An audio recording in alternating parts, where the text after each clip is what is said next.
I've talked a lot on this vlog about being a filmmaker, about my approach, my experience, advice, tips, tricks, all that stuff. But I wanted to stop and talk a little bit about mental health, what goes on between your ears.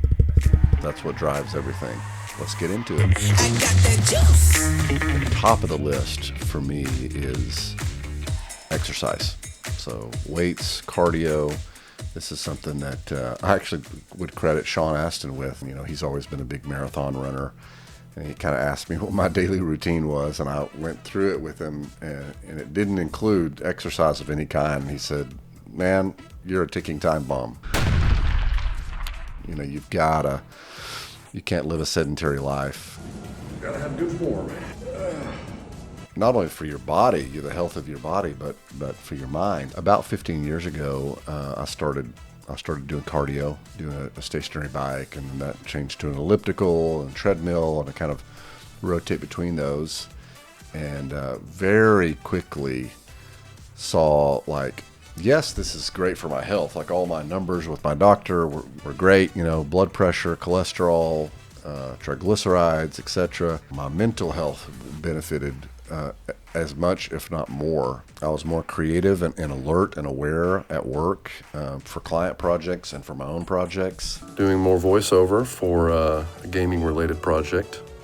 He said, let's do voiceover, and I said, more! So if you're watching this and you don't work out, you don't sweat every day, do it just to be happier.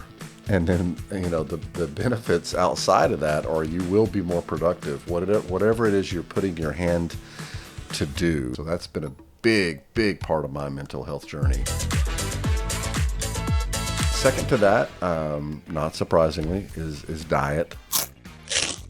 All through my 20s and 30s, not surprisingly, you know, just ate fried foods and foods out of a can and fast food. And when I hit... 34, 35, went to the doctor for a checkup, and, you know, not surprisingly, they said, you know, your blood pressure's through the roof, your cholesterol's through the roof, your triglycerides are through the roof. The biggest answer they gave was your diet. I'll cheat every now and then, like anyone. I'll have a hamburger, I'll have a slice of pizza, but on the whole, embracing a healthy diet has been a huge part of my mental health journey. Number 3, I would say journaling. I kept a diary as a kid growing up. My grandmother bought me my first diary, and I would just kind of chronicle my day. And I think journaling now for me is more intentional. Practice gratitude in my journal of the things that I have, but also a lot of goal setting, a lot of vision casting for myself. Where am I at now? Where do I want to be? What are the biggest challenges in my life? Instead of, you know, making it about, you know, a chronicle of what happened that day or what happened yesterday, it's more freestyle. It's just, hey, write whatever is in your brain right now. I've had times where I'm like, I'll start writing in my journal and just say, you know, I'm bored right now. I don't really want to do this. I saw a good movie yesterday. And as you sort of freestyle those thoughts and put them on paper, I think it's important to put it on, you know, a pen and paper, because everything kind of lives between our ears. You know, all of our hopes and fears and insecurities, and, you know, what we want and what we don't want and what we're thinking about, it all just lives between our ears. And so I think getting a pen and putting your thoughts to paper, if not every day, you know, a few times a week, is really valuable for mental health. And if you're a creative professional, even more so. It's kind of like changing your air filter. It's just it processes out feelings and thoughts in a really healthy way. So I'd really encourage journaling. Next for me, I would say mindfulness. And mindfulness really, for me, is taking a walk in nature. You know, I try to do that every day. I mean, I work out at the gym. It's too hot in Texas to to run outside, at least right now in the summer. So I work out at the gym, but I try to get out in nature every day and see the beautiful world that we live in and connect with nature in that way. And then, another part of mindfulness is just meditation. So I have an app on my phone that I use, and there's lots of YouTube. If you just YouTube meditation, probably one of the biggest ones for me is my faith. I've grew up with church. Grew up in the church, and you kind of take that for granted as a kid. Like, yeah, mom and dad are making me go to church, making me go to Sunday school. And as I've gotten older, I've really seen the value. Not that I didn't when I was a younger man, but just see the value of my faith and fellow believers that I do life with and community. And so much of religion and faith to me is the community that you surround yourself with, and that's been a big part of it too.